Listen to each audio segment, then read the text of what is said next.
quebrado a mão e voltou a jogar com 20 dias. Ele tinha rompido os 2 LCAs, operou e voltou a jogar. E era a última mundial dele. Já tinha feito 4 mundiais, ele queria jogar. E naquela semana foi dia a dia, trabalhando os fisioterapeutas 24 horas. 3 dias antes da estreia do mundial, ele estava praticamente cortado.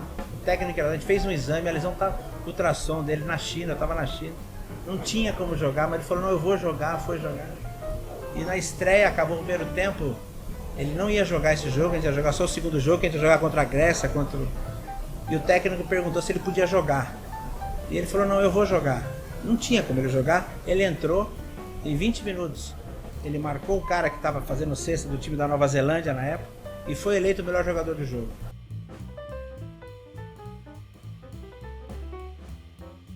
Sejam muito bem-vindos, minha gente. Estamos de volta aqui a todo vapor no 55º Congresso Anual de Ortopedia da Sociedade Brasileira de Ortopedia e Traumatologia.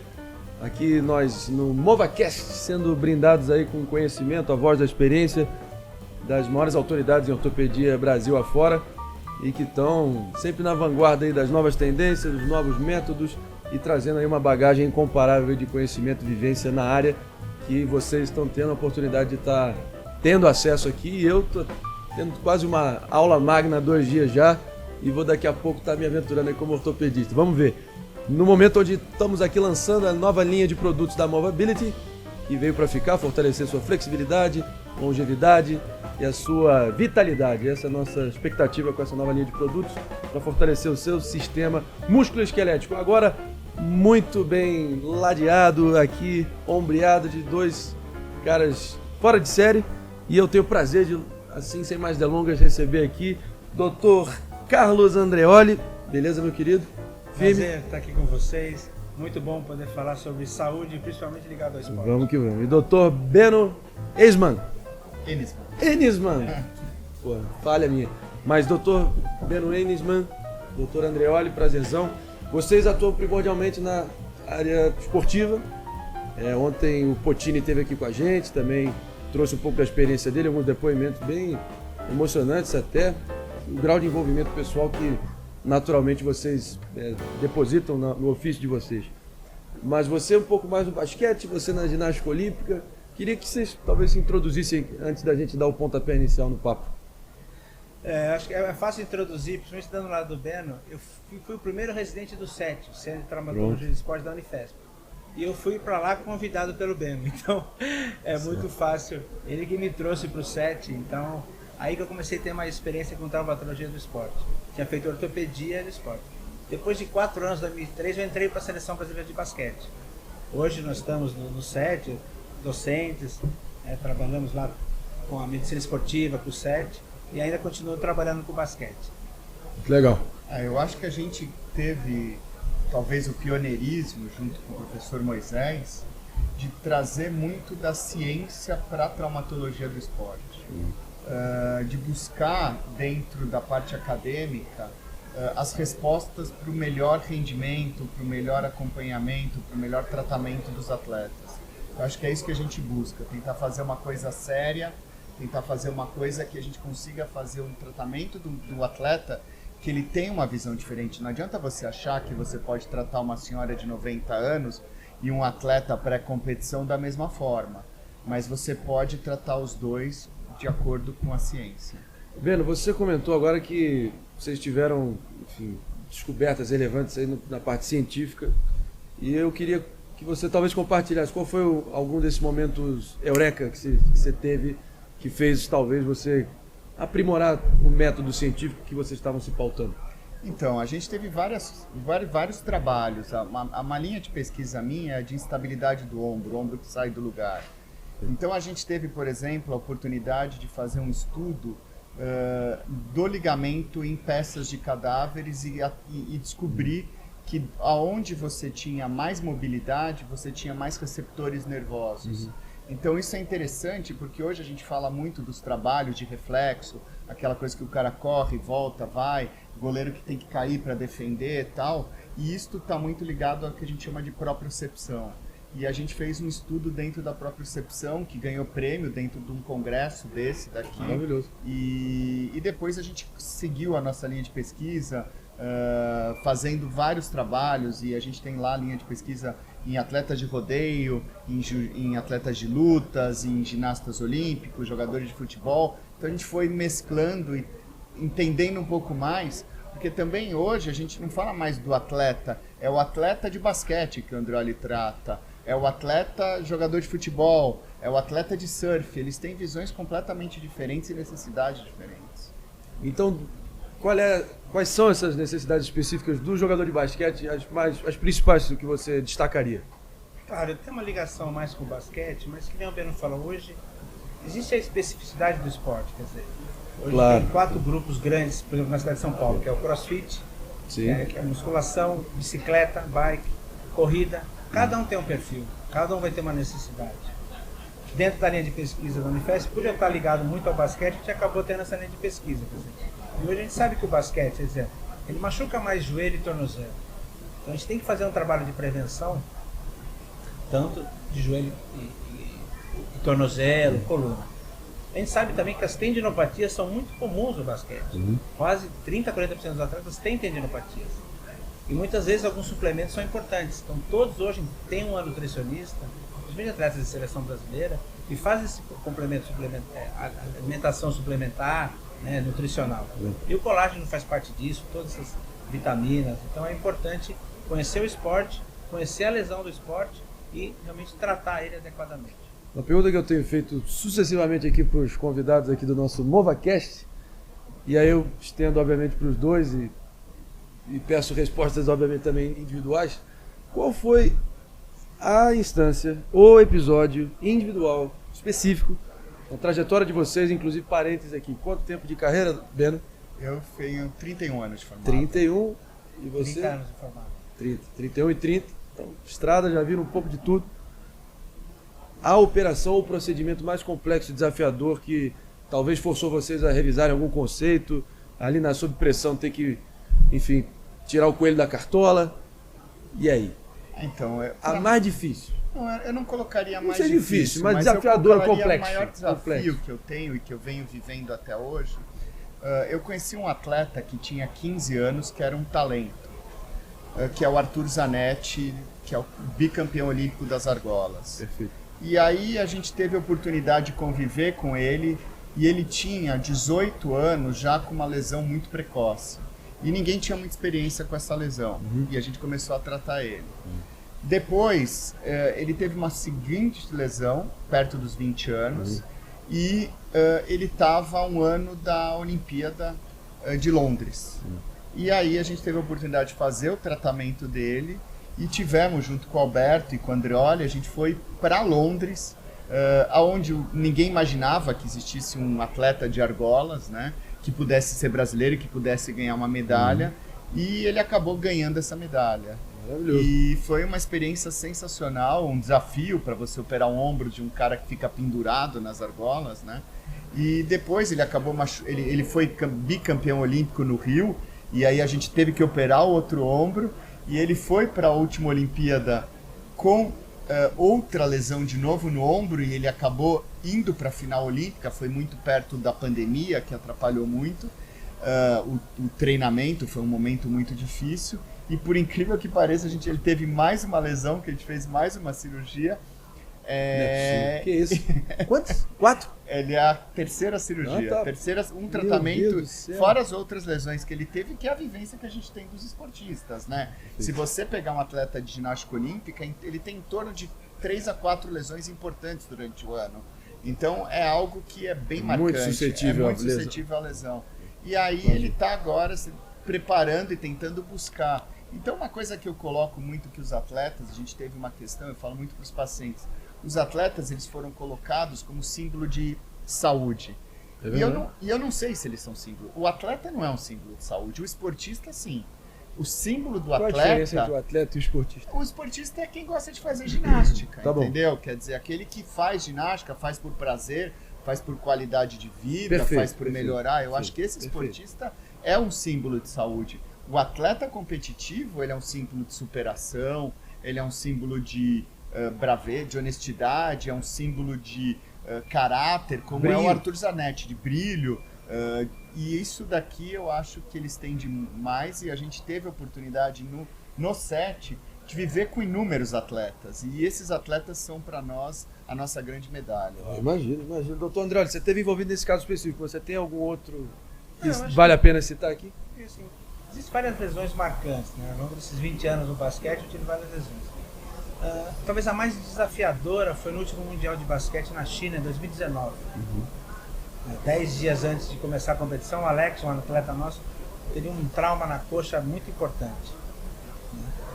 E desde o primeiro momento da lesão, o técnico queria cortar, a gente foi segurando, era o 5º Mundial dele. Qual é o nome técnico Alex da lesão? Não, da lesão. Teve um trauma direto na coxa, uma Perfeito. lesão muscular na coxa. Perfeito. E essa lesão muscular, 1 mês e meio, 2 meses para recuperar. Quadríceps? Lateral da coxa. Lateral da coxa. Do quadríceps. Perfeito. Vasto lateral. E realmente isso demoraria 4, 6 semanas um atleta. Mas ele é um cara que eu já tinha acompanhado muito ele. Ele tinha quebrado a mão e voltou a jogar com 20 dias. Ele tinha rompido os 2 LCAs, operou e voltou a jogar. E era a última mundial dele. Já tinha feito 4 mundiais, era o que ele queria jogar.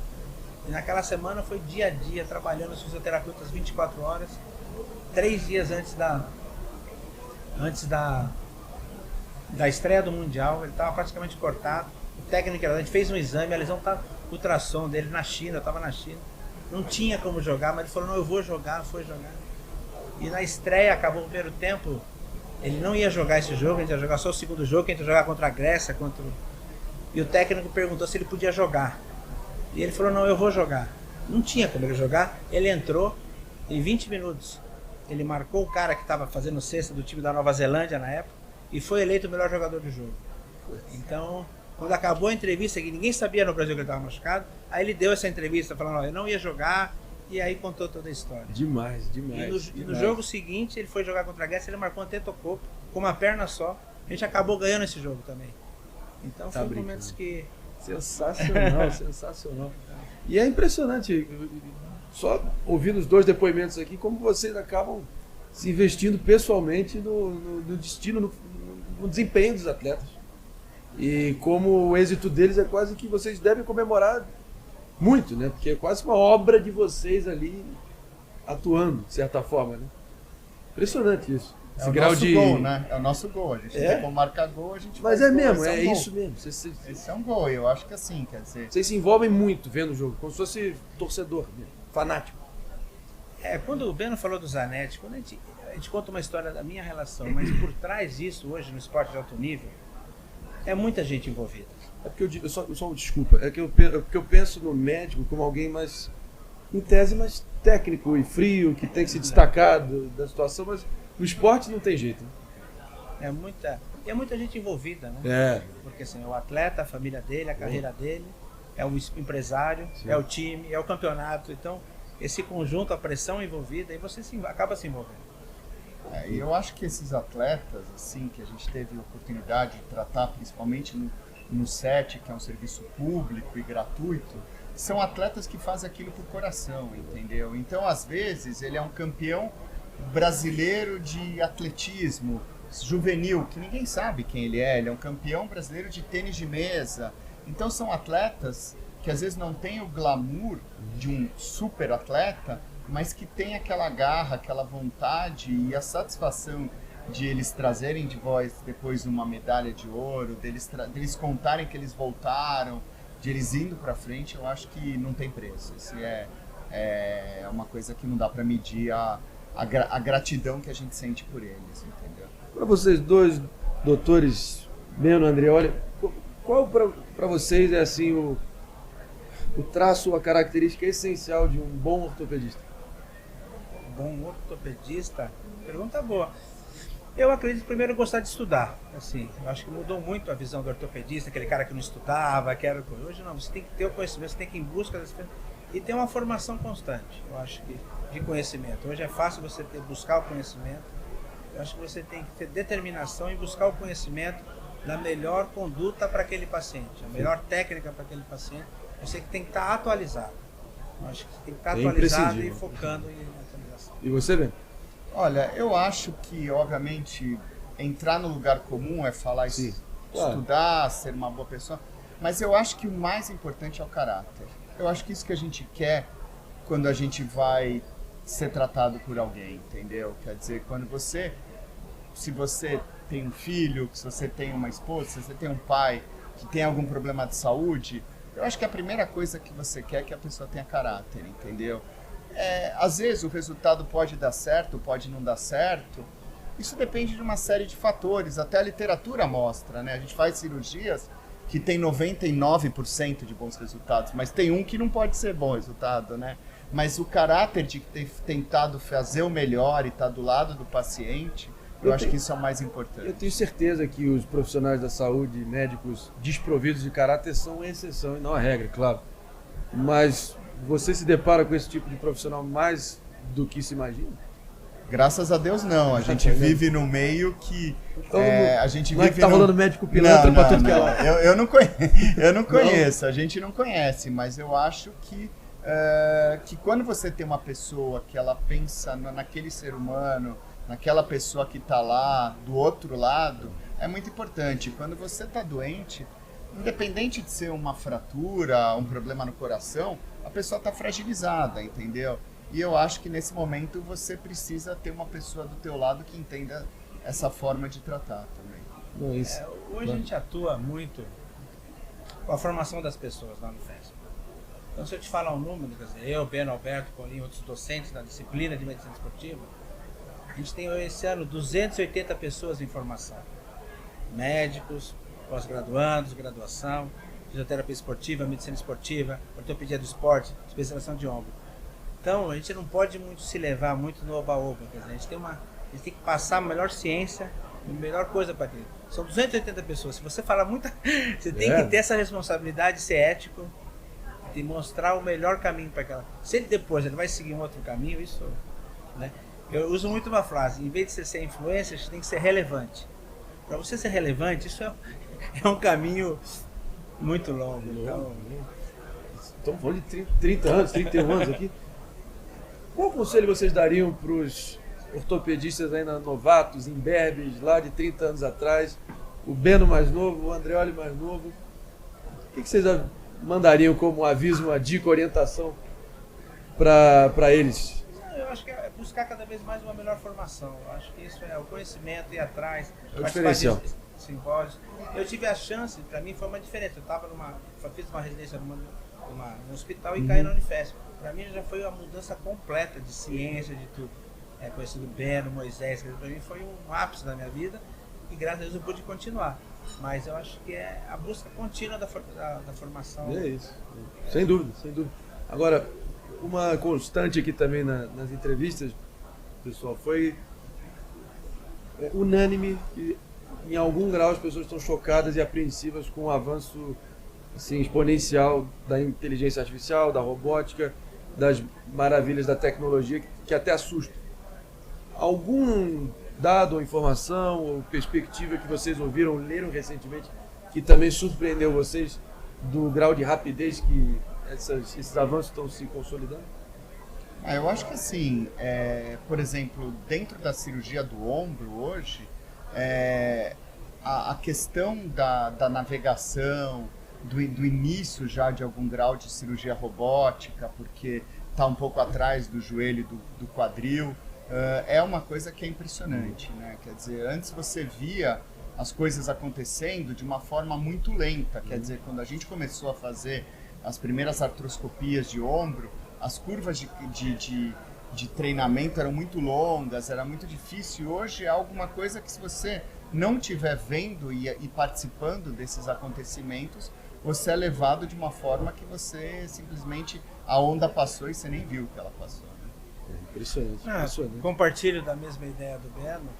Eu acho que lá da inteligência artificial a gente está aprendendo os artigos científicos, a busca de matérias, né, pela inteligência artificial, pelo ChatGPT. Isso é uma coisa que a gente está aprendendo, né? Impressionante. E como que a gente vai lidar com isso, né? Um aluno nosso, a gente temos 70 alunos no mestrado, o cara vai desenvolver uma tese pelo ChatGPT, quer dizer, é uma coisa que a gente tem que saber lidar e aprender com isso aí. Não tem jeito, não tem jeito. Bom, senhores, olhando, já dando números finais aí ao nosso papo, como é que vocês enxergam o momento da ortopedia no Brasil comparado com o mundo afora? Enfim, nossa capacidade como um todo, enfim, acesso a tecnologias, os procedimentos, material humano também, e também deixar uma mensagem aí otimista aí, também da voz da experiência aí para os futuros ortopedistas do Brasil. Eu acho que assim, o Brasil é top de linha, entendeu? Eu acho que a ortopedia do Brasil é um orgulho.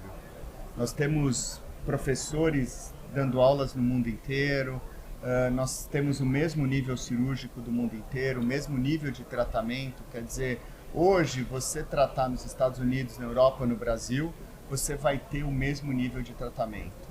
Então eu acho que a nossa ortopedia é um orgulho, entendeu? É um orgulho para nós, é um orgulho para o Brasil, onde a gente consegue fazer coisas boas, entendeu?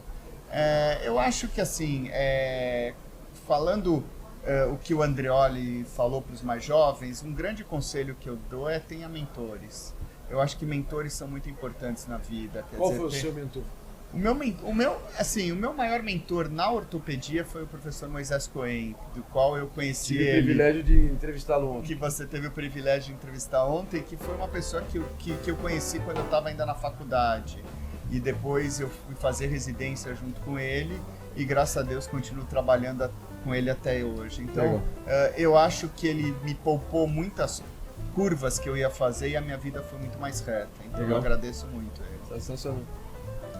Eu acho que esse congresso é um reflexo. A SBOT, ela amadureceu no nosso Brasil por tantos anos com as subespecialidades. Então a gente tem a especialidade e a subespecialidade muito amadurecida. A gente participa do ombro, da SBRAT, do joelho. A gente sabe que evoluiu muito. Então realmente hoje a ortopedia é muito baseada em ciência e muito atual, vamos dizer assim. E eu acho que o futuro, eu acho que ela só vai crescer. Eu acho que cada vez mais a gente está se apropriando dessas novas tecnologias no Brasil. Claro que às vezes alguma outra tecnologia demora um pouco para chegar, mas tem a consciência que dá para fazer um melhor tratamento para o nosso paciente, atleta ou não. Maravilhoso. Obrigado Obrigado senhor a você, Ben Andreoli. obrigado. E é isso, minha gente, seguimos a todo vapor aqui no 55º Congresso Anual de Ortopedia. Vamos que vamos, a gente está só começando.